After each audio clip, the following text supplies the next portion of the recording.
manipulated, beaten, trapped, and scared. These are just a few of the realities millions of enslaved people around the world are experiencing today. It's happening right here in the United States, and it's even happening right in our own backyard. Did you know that only 1% of victims who are trafficked are rescued each year? Would you believe me if I told you that there was a student on Biola's campus that was being trafficked? Hi, my name is Tiffany Brevard, and I am here to talk to you about the truth behind domestic human trafficking and my role in the story. In the U.S., there are 14,500 to 18,000, and that is just among the 27 million traffic victims in the world today. And the average cost for a slave is $90. Now, I'm sure all of you have heard of what human trafficking is, but do you really know what the definition is? Human trafficking is the illegal movement of people, typically for the purposes of forced labor and commercial sexual exploitation. Now, within human trafficking, there's two types, labor trafficking and sex trafficking. Now, labor trafficking is a form of modern-day slavery in which individuals perform labor or services through the use of force, fraud, or coercion. And this includes debt bondages, as well as forced labor among adults and children. And with sex trafficking, sex traffickers use violence. It's similar. Threats, lies, debt bondage, and other forms of coercion to compel adults and children to engage in commercial sex acts against their will. Now, with labor trafficking, many of the victims who are trapped in this type of trafficking are looking for a better life. They're looking for a provision for their family. They are lied to. They're promised work and oftentimes given few dollars an hour for their work, mostly nothing. And for sex trafficking, the average age for a child, for a victim, is 12 years old. Now, this part of my presentation, will just be giving you a little bit of background information so that you understand a little more. Then I'll be going into my story, my role in this issue, and how it relates and integrates into what I want to do once I graduate. So this is a map. This is the U.S. This is where trafficking happens. So all of the red dots, those are the highly populated hubs for trafficking. So the top states in the U.S. are California, Texas, Florida, and New York. And since we're here in California, I'll talk a little bit more about California because it is the top state for trafficking destinations. And the cities within California include San Diego, Los Angeles, and Orange County. Now, you might be wondering where trafficking happens. Trafficking happens in hotels, motels, brothels, online ads, escort services, truck stops, train stations, airports, residential neighborhoods. You may not have known that, and as well as malls. Also, one of the biggest events for trafficking is the Super Bowl. I don't know if you knew that or not, but I know that this topic has been a lot more relevant now, and especially there's a lot more ads this year for the Super Bowl to make people aware that there are issues like this happening out there. And in this case, victims are given a quota. So like traffickers will bring victims from all over, even the world and the U.S., to this large event just to force them to, typically it's sex trafficking is what will happen, and they'll be given a certain quota to fulfill each day. If they don't meet that quota, then they're punished. They're punished in different ways, mostly brutally with beating and deprivation of food. You're not allowed to sleep. Or if their pimp will tell them, oh, bring a girl home with you. If you don't bring a girl home with you, then this is what will happen to you. And this is where my investigating came in. Trafficking can happen to anybody. When I first heard of human trafficking, I thought it just happened overseas. I thought it was just happening in impoverished countries. But when I found out that it was happening here, to the girl next door, in residential areas, to, which I'll talk about later, someone on Biola's campus, I think, how how do they not escape from that? Why wouldn't they, they're roaming the streets freely, how can they not escape an issue like this? Well, it is happening closer than you think. There's not a specific target for trafficking victims, and they range from all races, gender, and socioeconomic backgrounds. Victims of modern-day slavery have included children from middle-class families, people with college degrees, as well as people who you would never expect to be trafficking. So it can happen to anyone. Now, I'm going to show you a short video of an actual victim because I really want you, I don't want to give you information, I want you to really see the perspective from the victim's point of view. So this is, I'm going to pause it, or cut it short, but here's a little bit of an idea of the victim's point of view.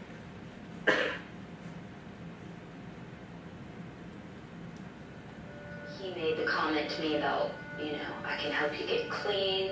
You can go with one of my girls to Chicago, just go get clean, and then you can come home and just start new. So we were in Chicago for a little while, and I got clean, and then we went back to Myrtle Beach. Well, while we were waiting for my luggage to get there, the girl that I was in Chicago with, he brutally beat her in front of me because he said that she was eavesdropping on our conversation, and it literally put the fear of God in me. He informed me that if I ran off and left him, he would hunt me down and murder me and murder my family. I was so terrified of this man. I mean, if he said jump, I'd say how high. He said that I had the personality to bring girls home to him, and that they trusted me because I looked like an all-American white girl.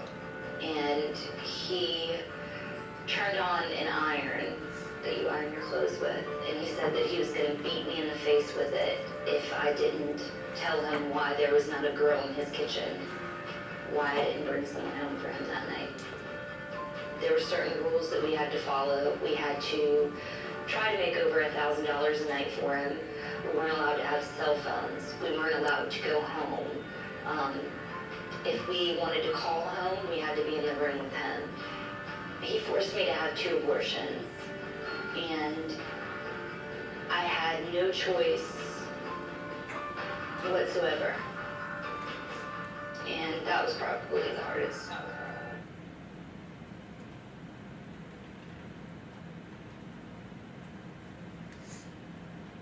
So, after watching that, this goes into more of the presentation more the investigation that I did with this issue. So talking about, excuse me for one moment. So now I'll be focusing on my role in the story. So I received the really cool opportunity to interview Lieutenant David Oliva. I got to tour the facilities of the Los Angeles Human Trafficking Bureau. And that took a lot of calling, phone calls. I called this police station, I called this police station. They kept connecting me with this person, until I finally got a hold of this lieutenant. And he called me and he said, hey, come in, we can give you an interview. And so what I got to do was tour the facilities, and the Human Trafficking Bureau was recently developed, which is really sad that it took this long for them to be held. They work alongside the FBI, and they help rescue victims. But the victims they rescue, these are the victims that called, there's a human trafficking hotline. They called the hotline, and they'll bring these victims to the Bureau, and they'll have them sit in these, there's holding rooms. One in particular is called the soft room, and that one gave me chills. I walked into the room, and he said, this is where we have them sit. We give them a teddy bear. We give them a backpack full of a new set of clothes, full of toiletries, and we just try and help them feel at ease. And just talking with him and hearing his stories, that was just incredible and really kept inspiring me to go into more research about this topic. Now, my second interview, I interviewed an actress. Her name is Nicole Smolin. She was the lead actress in the film 8 Days, which is a film about a trafficking victim in Dallas, Texas. So with her, she is actually the tie to Biola, and how I discovered there was someone on campus that was being trafficked. This girl, I'm only going to give a brief story of this. If you'd like to hear the full story, I would be glad to talk to you afterwards. But with this, I was able to hear that this girl from Biola, she had a pimp who posed as an agent, a talent agent. So what happened with that is she went on an audition. This girl who I was interviewing, Nicole, her mom actually is an agent and was auditioning people. And the victim from Biola went into her audition room and felt compelled to tell her that she was being trafficked. Long story short, she was rescued. She had to drop out of school. She had to deal with a lot of emotional trauma, and it was the people would ask why and how she was going to a school like Biola, or even the fact that she's roaming the streets freely and she didn't ask for help. But it's different. You don't know until you're in that person's shoes, and they were being threatened. This girl had a tracker in her phone. She was being threatened by her pimp, and he was watching her every move. And long story short, she was rescued. She lied and said she had feminine issues, went to the hospital, and she was rescued from there, which was really cool. So there's that story, and then this is a little bit of me. This whole topic really inspired me to become a multimedia journalist for not only this issue, but being a voice for different social justice issues and telling stories that matter in the news. And so this picture of me at A21, A21, if you've heard of it, is a huge human trafficking organization. They raise awareness for the issue, they raise money, and it's global. They have walks you can go to. On the left side, this is I actually am a singer-songwriter as well, and I wrote a song about human trafficking called Rescue, and that is initially where I got my start on the issue.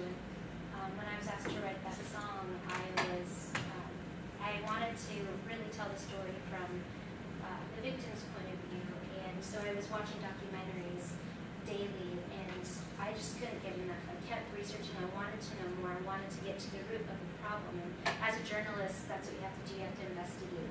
And so this really sparked my love for investigation and for finding the root to the problem of a lot of these issues, in particular this issue.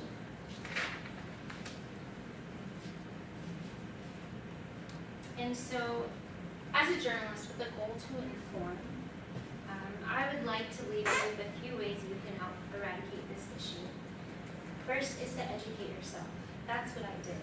I researched the facts. I went out and talked to people. I went to different organizations. I wanted to hear different people's facts, ideas, and thoughts on the issue. So that is definitely an important way to learn more about the issue and to help. It's a huge solution. A lot of people don't know, and I hope that I left you with enough information to understand the issue a lot more, and to maybe be able to tell a friend about it or your family. The second is to look for warning signs. Now, warning signs, these are, so let's say you're going shopping in a mall or you're in an airport. There's certain mannerisms that victims will have. For example, if you see, let's say, a young child with an adult, they may pose like a parent, but if they're not, maybe they're being a little more timid or shy. That seems like a common action for a child, but if you feel that something is a little off, and something's off, then they're pretty good. Use your instincts. Like, it's a pretty good indicator. Go and notify the stewardess at the airport or the train station, or the mall. Maybe notify security. And the last is support. With support, I mean, look up different organizations. Find out how maybe you can take part in this. And that you can do that. Like, for example, A21 has a walk in the fall, and you can walk to raise awareness for that, or just get involved. But that you don't have to be a leader of a club, you don't have to be a leader of an organization, but that is one way you can contribute. And for more information, This topic is so huge that I just would love to talk about it over and over and over again if I could, and I have so many facts that I would love to share with you. If you'd like, you can check out my directed research site with all the facts, my contact information with my email address, Facebook, and Instagram, and then my portfolio website has a little more information as well. And that wraps up my conclusion. I hope you guys enjoyed, and feel free to talk to me. I'd love to grab a copy with you.